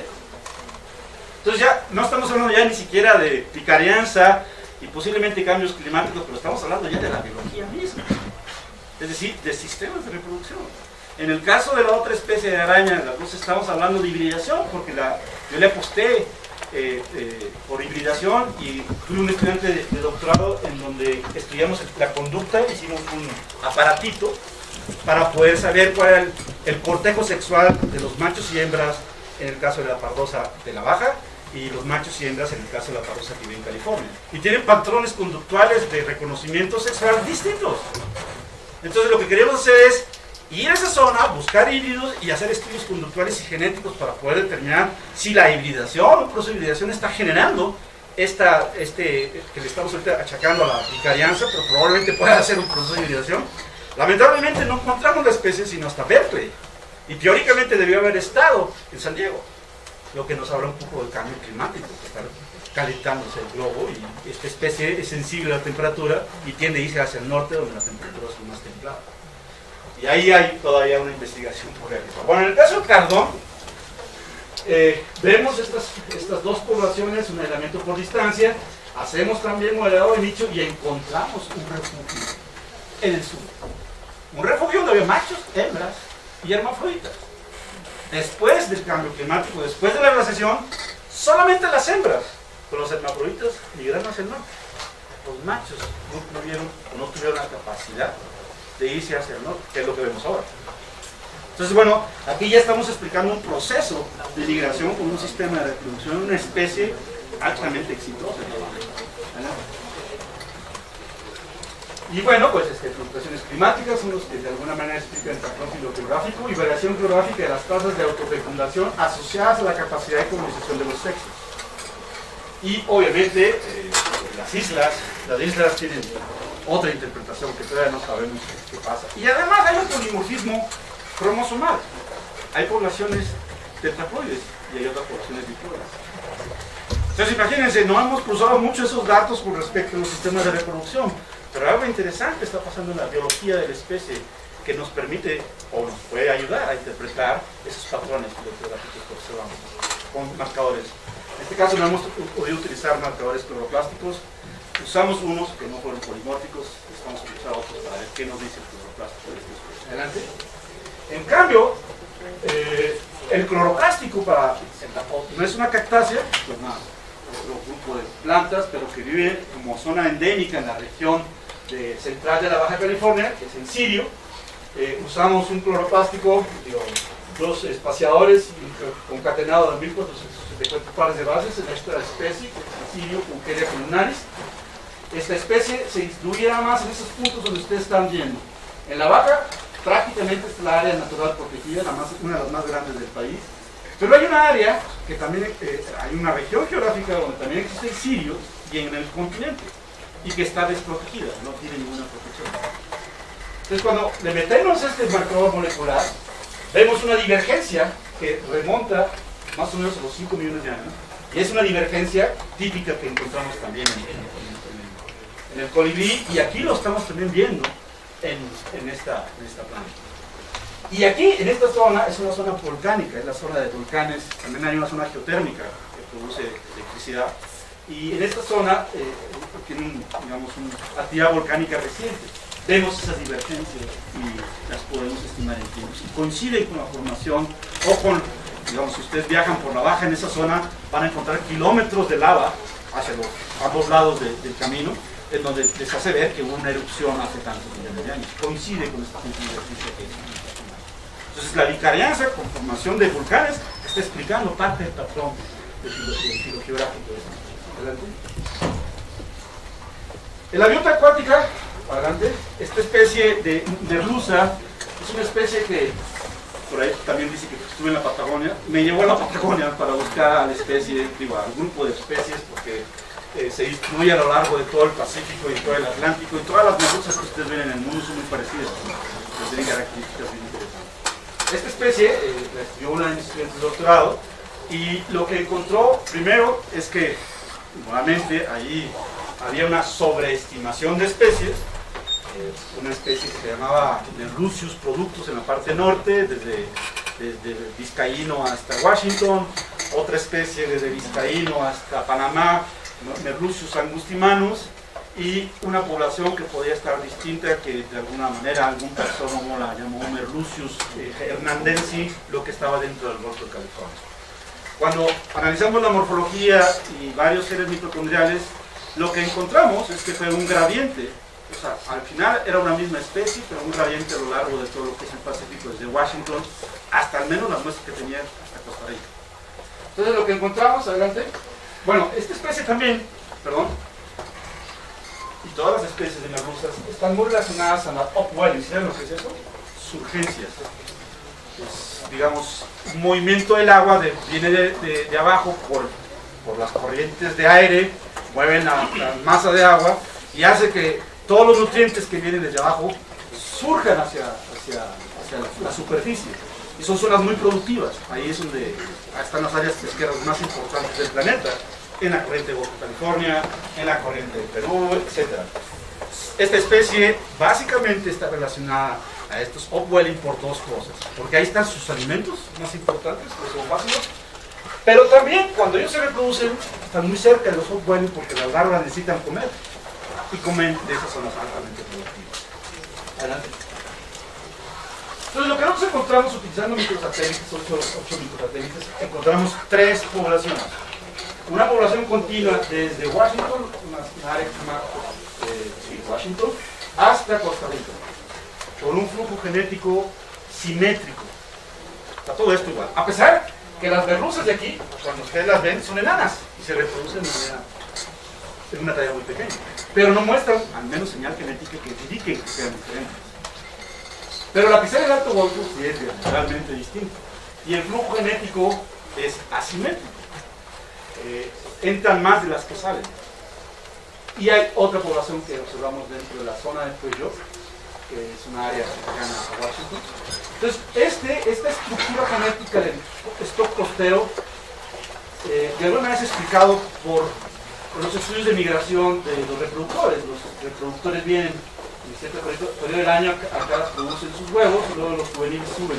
Entonces eso hace que haya una continuidad genética, que haya un flujo genético. A pesar de que hay áreas de reproducción de la enana, pero tienden a mezclarse, entonces no hay una ruptura. el stock es costero del Pacífico. Adelante. Utilizando mitocondrial, estimamos tiempos de divergencia, primero para saber qué tan cierto era lo que nos habían dicho los taxónomos y los biogeógrafos sobre las merluzas del mundo. Se supone que hubo una merluza que originó a todas las merluzas del Pacífico, que entró por el istmo de Panamá y ahí divergió, unas hacia el norte y otras hacia el sur, hacia aproximadamente en el momento que se cierra el canal de Panamá. Algo así como 3 millones de años más o menos más. Entonces, bueno, dije, bueno, ok, si esta merluza que entró al Pacífico y una se fueron para el norte y una para el sur, yo esperaba al menos 1 millón de años de divergencia. Y no, la especie hermana que vive justamente en Perú y en el norte de Perú y Colombia es Merluzus gay. Se separa de Merluzus productus, todo lo que es desde Costa Rica hacia Washington, incluyendo la del Golfo de California, hace 80.000 años. Adelante. La del Golfo de California con respecto al stock pesquero, está en toda la costa, se separó hace 40.000 años. Y dices, bueno, sí, la verdad, también usamos un árbol calibrado. Voy a equivocarme, pero donde sí está bien fechado es la población de la zona del Perú. Ahí se sabe que más o menos 15.000 a 20.000 años, otras especies, no merluza, se separaron en ese momento. Y nosotros encontramos aproximadamente 20.000 años. Coincide. Entonces, nosotros, si estamos cerrados, no estamos cerrados por mucho. Entonces, la divergencia es muy reciente en las merluzas. Adelante. Adelante. Y bueno, esos son los hechos, esos son los datos que nos dice cuando vamos a inspeccionar en el ambiente. Ahora hay que explicarlo. ¿Por qué? ¿Por qué mantiene, si el Golfo de California no tiene una barrera clara, es un golfo semicerrado, abierto, ¿por qué se mantienen las merluzas allá adentro? Y genéticamente distintas. Pues no hay de otra más que buscar otras explicaciones. Más que la vicarianza o tiempos climáticos, vamos a ver qué pasa con las corrientes, ¿no? Y entonces, hay una colega con la que estamos publicando que ha hecho muchos cruceros para determinar la ecología de las larvas, muchas especies de peces que viven en zonas de gradientes térmicos, y nos proporcionó sus datos de salinidad y temperatura en la entrada del Golfo de California y en la parte de las grandes islas. Ahí hay verdaderas paredes de gradientes térmicos y frentes permanentes que no muchas especies la cruzan.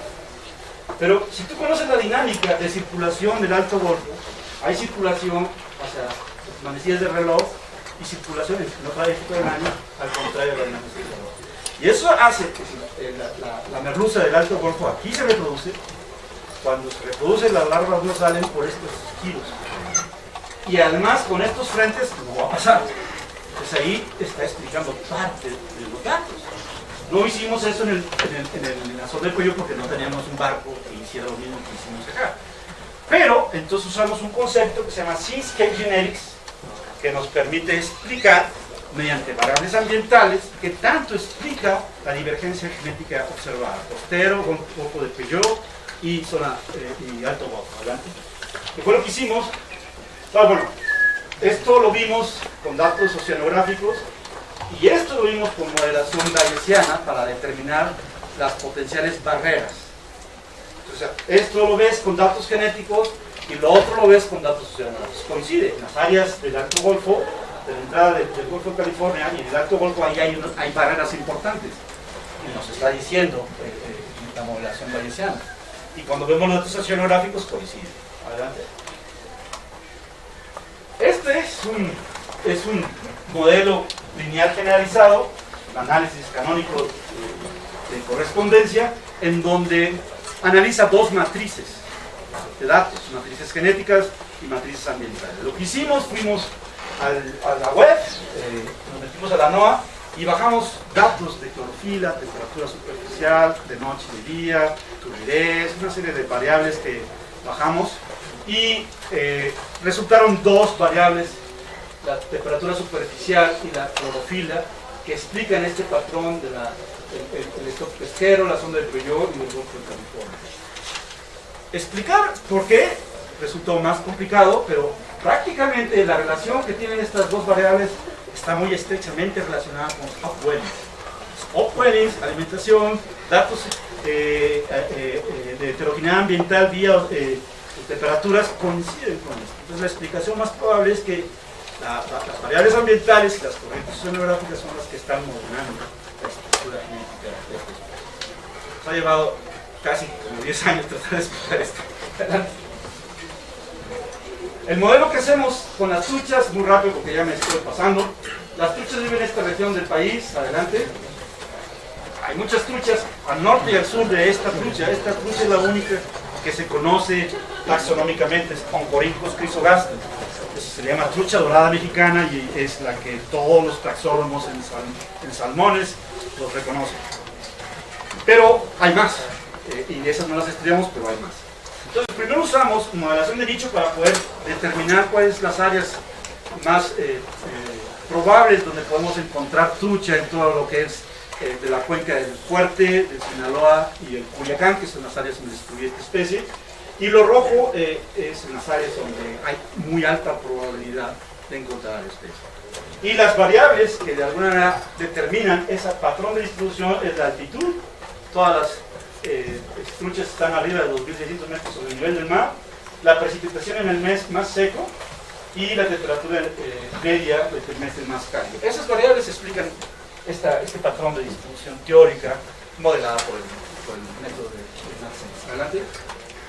Entonces ya tenemos un modelo de elevación, tenemos un modelo de distribución y meterle más datos. Entonces, bueno, el primer trabajo de mi estudiante doctorado es un trabajo netamente de simulación. No trabajo nada de datos genéticos reales. Entonces lo que él hizo es, obviamente, bajó muchas coordenadas en los puntos donde se encontraba la especie y después utilizó un programa que se llama CD-Metapop, que te ayuda a modelar datos demográficos y datos genéticos. La frecuencia bélica, la edad, el sexo, el tipo de emparejamiento, la conectividad, la genética. Entonces, echa a andar el modelo, lo corre varias veces y lo confronta por el espacio del paisaje, pero también con el efecto que puede tener una especie introducida. Ahí se ha introducido mucho la trucha arcoíris, que estábamos pensando que era una especie que eventualmente puede introgradar a la nativa y perderse el genoma nativo. Entonces había esos datos que estábamos metiendo para la modelación para ver qué es lo que nos estaba dando. Entonces, adelante. Con un modelo de elevación utilizamos el concepto que se llama resistencia del paisaje. Estas variables, elevación, el orden del río, la pendiente y la temperatura, nos ayudó a decir cuáles son los caminos más probables de dispersión de la trucha en esa área. No toda la área, sino simplemente una parte del fuerte, que es una bastante grande, y modelarlo es muchos datos, mucho tiempo de modelación. Y estos son los datos empíricos. Es el río, aquí tenemos una población en rojo, otra población en amarillo y otra población en verde. Esto es la realidad, esto es lo que nos indican 10 los microsatélites para determinar la estructura poblacional en esta especie. Cuando corrimos el modelo de simulación básicamente de resistencia del paisaje y sin introgradación, nos da este patrón de distribución. Claro, aquí estamos modelando muchas poblaciones, ¿no? Entonces vemos que muchas poblaciones, pero no se mezclan con las amarillas. Y esas amarillas no se mezclan con el rojo. Entonces coincide con lo que hemos visto ambientalmente. Adelante. El segundo paper de él es, ahora sí, genómica. Usamos la técnica GBS, Genotyping by Sequencing, y generamos 9.767 SNPs, una profundidad de 8 y 40 X, cosa que es bastante. Los estudios de demografía histórica en humano tienen 5X, y nosotros tenemos mucha información real ahí. Entonces, bueno, lo que primero vemos es que hay una una dispersión no al azar de la heterocigosidad de estos 9.700 SNPs. Adelante. Encontramos que solamente la variación neutral, todos aquellos de esos 9.700, todos aquellos que están en áreas neutrales, es decir, todos aquellos losses que no caen dentro de genes o intergénicos cercanos, todo eso lo interpretamos como variación neutral. ¿Y qué explica el polimorfismo de esa variación neutral? Por la deriva, por un lado, y la migración, o la deriva y la mutación, pero no la selección. Entonces estamos quitando la selección, y bajo esta, digamos, forma de ver la diversidad genética neutral, vemos una relación con las coordenadas, con la latitud, pero también con las variables que nos indicaron el modelo más idóneo para explicar la distribución de la especie. Todos estos marcadores también están relacionados con esos parámetros ambientales. Y obviamente la estructura espacial del paisaje también se encuentra influenciado. Una parte de los 9000 SNPs. Adelante. Con esos 9000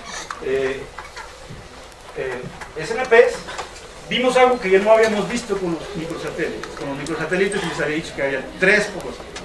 Con los SNP encontramos poblaciones crípticas. Encontramos 6 grupos genéticos distintos. Claro que el esfuerzo de campo hecho para este proyecto es mayor que el del anterior.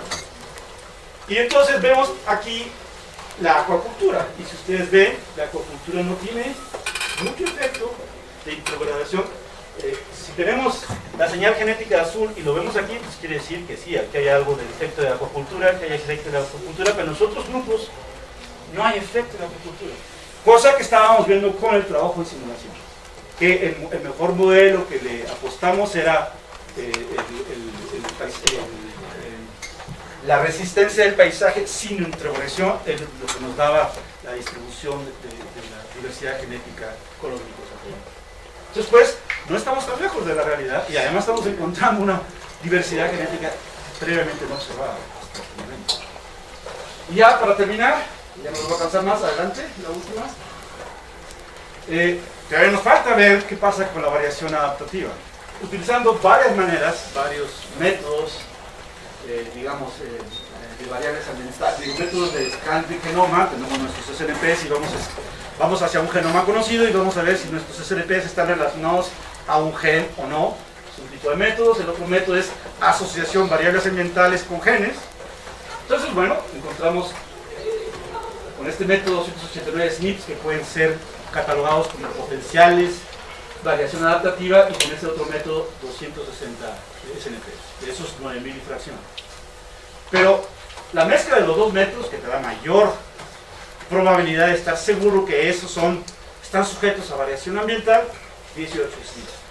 Ahora falta ver cómo caracterizar genéticamente esos mismos individuos que vemos, a ver a qué variables responden.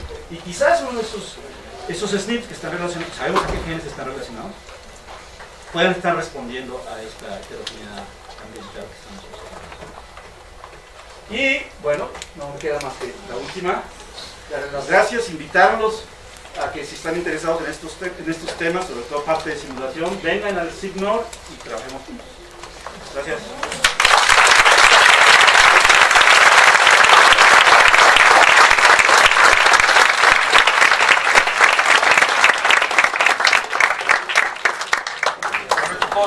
Vamos a pasar a la sesión de preguntas.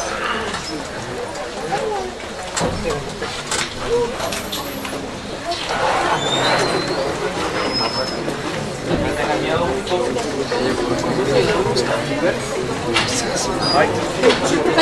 Una pregunta. Lo que nos comentabas de las cuestiones del ligamiento, genes que no están ligados y otros no. Puede ser una causa importante del conflicto en la señal, no solamente filogenética, sino los patrones.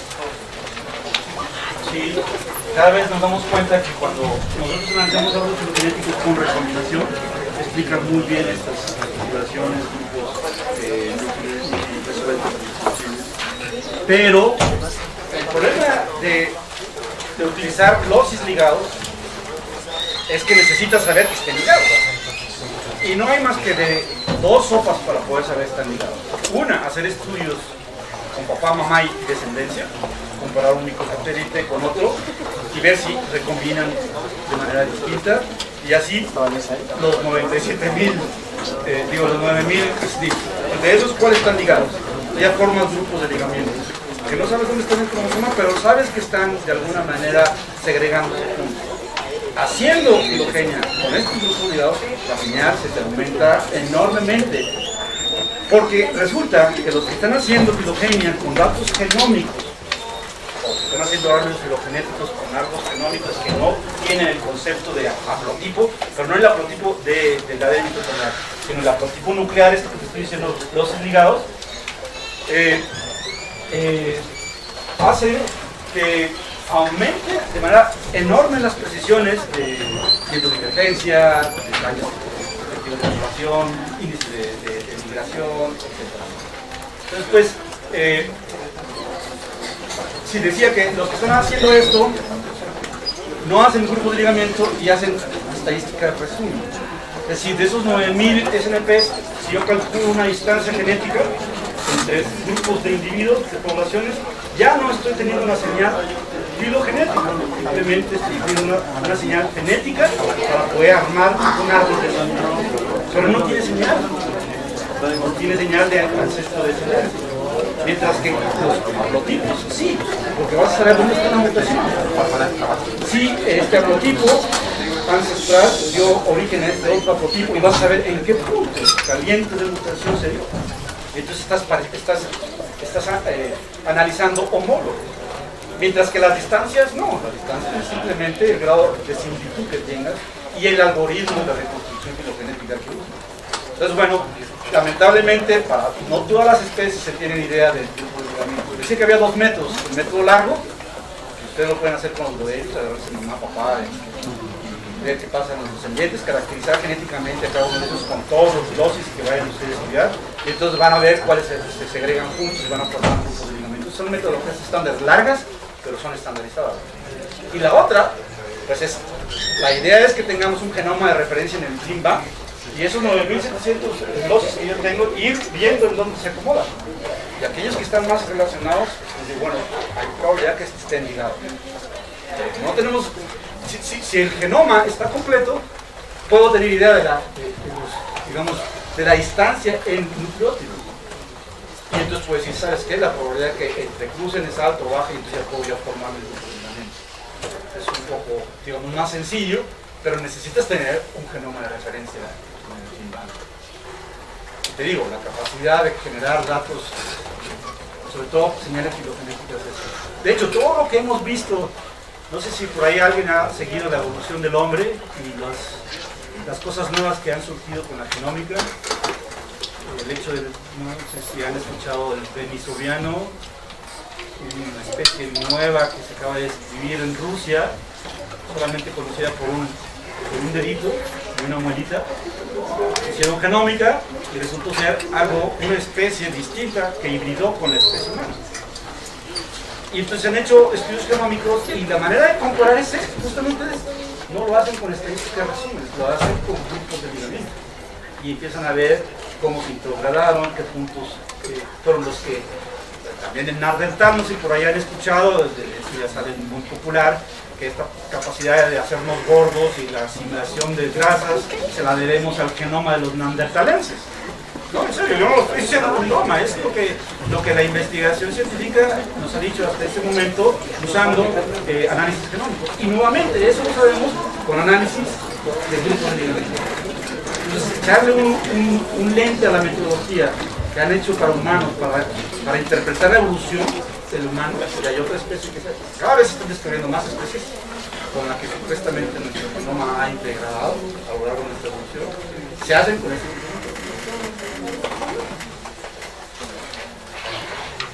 ¿Alguna otra pregunta?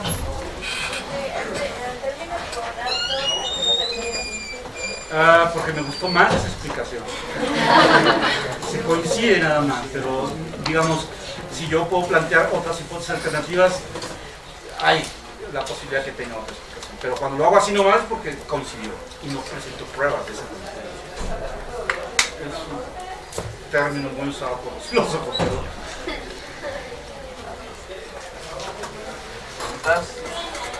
Tenía otra duda, pero es de lo mismo. No importa, usted échele. Es que la homoplasia se supone que son como de diferentes sexos, pero que le sirven para los niños. ¿Alguien consciente?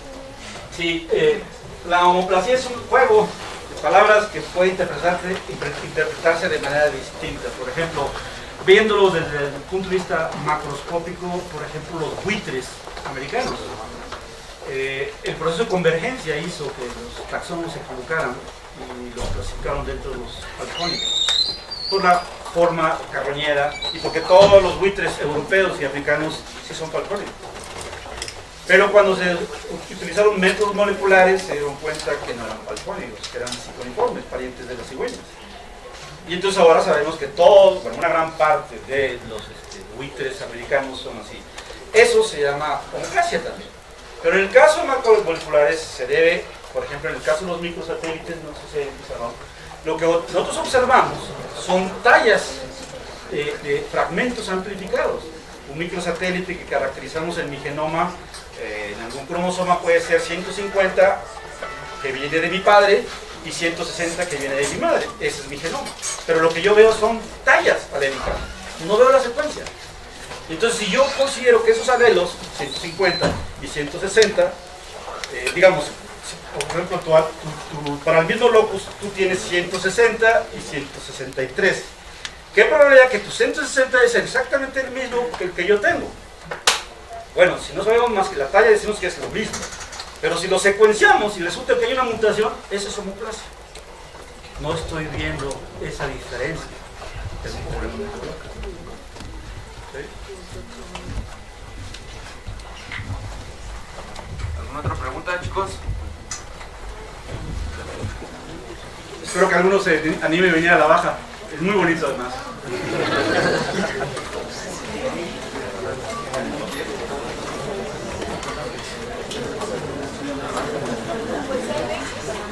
¿Sí? ¿Qué se esperaría con respecto a los patrones que han encontrado en la fauna acuática si que tuviera acceso a información sobre la fauna que está sujeta a la adaptación a esas los cambios climáticos, las barreras, la salinidad, etcétera, hay mayor estabilidad. Es para ver si encontrar los patrones, si se pudiera tener acceso a hacerlo con fauna. Sí, es una pregunta bien interesante, porque la idea más parsimoniosa es que los mares profundos son homogéneos. No cambian. Son fríos, pero son homogéneos. A lo largo y ancho de todo el fondo marino. O sea, no hay muchos gradientes, las corrientes no afectan de la misma manera, no hay grandes corrientes submarinas a esas profundidades. Entonces es un ambiente oscuro, pero homogéneo. Entonces si ahí viven grupos de organismos que no viven en esas zonas, uno no esperaría diferencias genéticas. Y eso es la idea. La merluza es una especie de profundidad, pero no 100% de profundidad, porque tiende a irse a superficie y hay migraciones verticales. Hay otra especie que le estamos estudiando, que es un bacalao, digamos, estrictamente no es un bacalao, pero le llaman bacalao negro a los mexicanos, es un tipo de gádide, es una Aplocoma fasciata. Él es más profundo y vive desde el Vizcaíno, en la parte del Pacífico, hasta Rusia, por todo el arco del Pacífico Norte. Y ahí hemos encontrado pan mixto. O sea, no hemos encontrado estructura. Entonces, quizás va, pero los marcadores que hemos usado son limitados, el muestreo también no es muy... Y el único trabajo genómico que hay hecho por los norteamericanos, básicamente toda la costa norteamericana, indica pan mixto. Entonces, bueno, va hacia esa explicación, pero puede haber otras estrategias en las especies que además conocemos en México.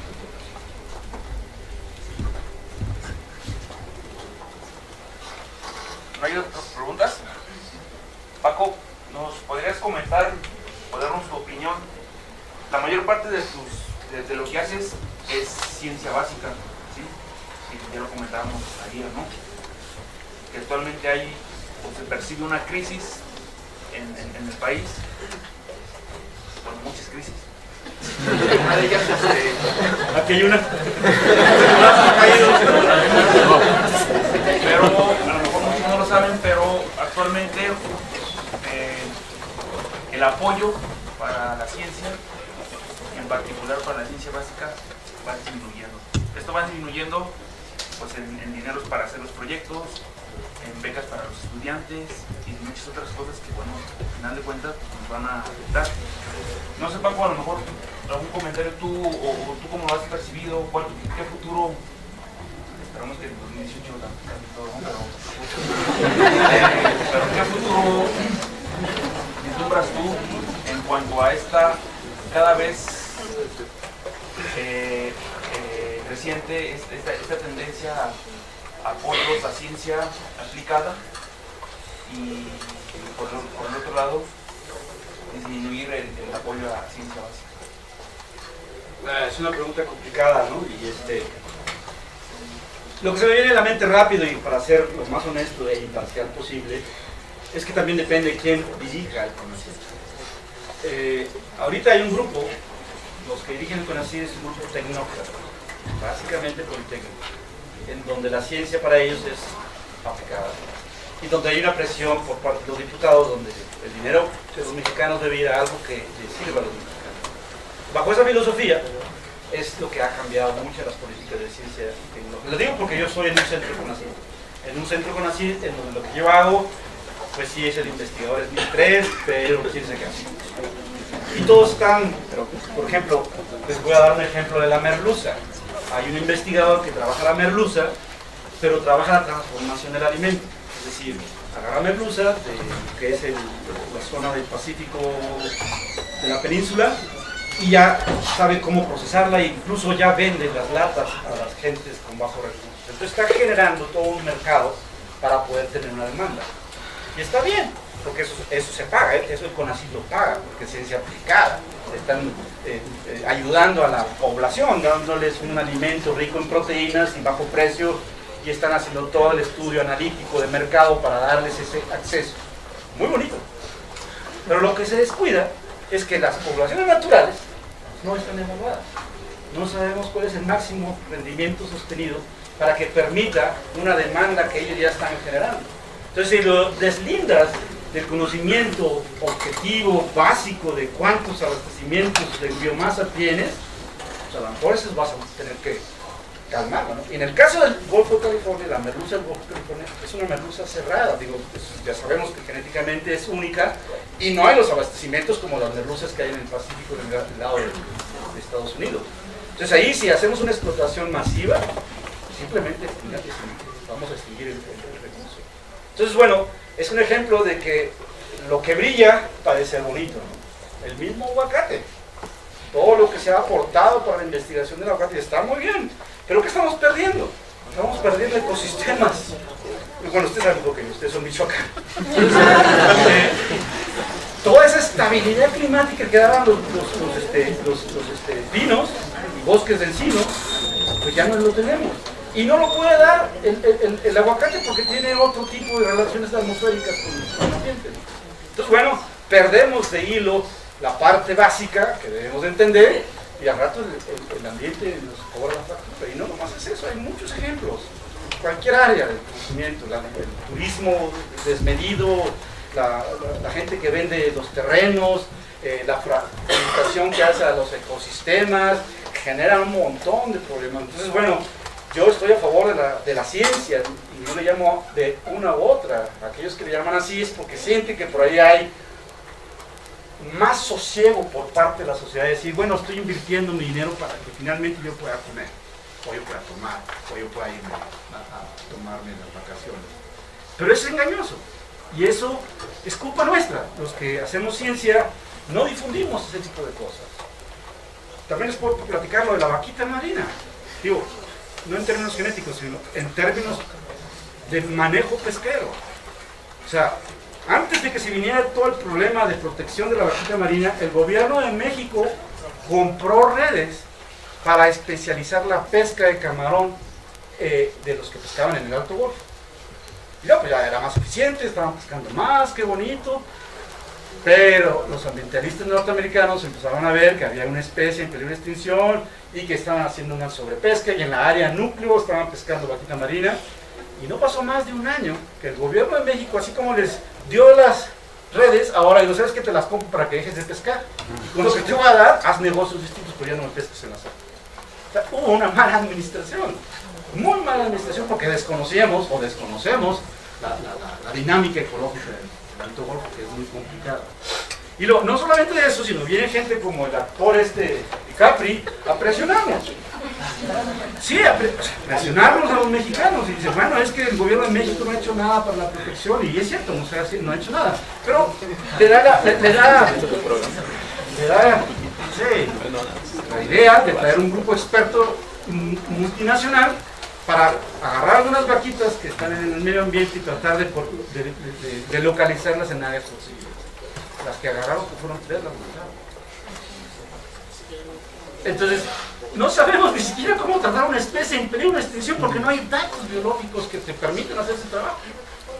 Entonces, si no inviertes en ciencia de ese tipo, simple y sencillamente vas a cometer error tras error.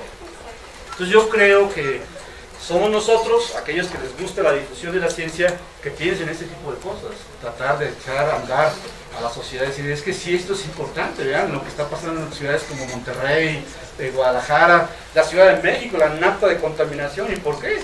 Por un problema de descentralización.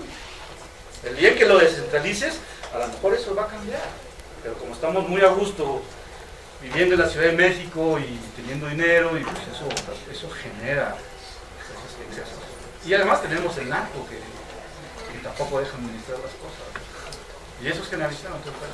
Entonces, bueno, la verdad sí me agobia. Yo mismo, todo el mundo diría, alguien por ahí me dijo, es que tú eres nivel 3 y todos los proyectos que presentes, todos te los van a aceptar. No. Tenemos 2 convocatorias, con 4, digo, con 2 años, con 3 convocatorias, con 4 proyectos distintos, y me la han dado por atrás. O sea, no es fácil. Entonces yo tendré que, o sea, he hecho proyectos muy aplicados, eso sí fácilmente me los dan, pero son proyectos cortos, de caracterización genética. Pero si yo quiero continuar con el proyecto de filogeografía, no hay dinero. Ah, muy bonito, pero pues no te alcanzó el dinero. Porque hasta eso no te lo reprueban, te lo califican bien. Y yo he estado en la comisión de evaluación de proyectos, estoy en la comisión de evaluación de SNIS, así que si van a hacer SNIS por ahí, van a llegar a mis manos sus documentos. Entonces lo que pasa es que,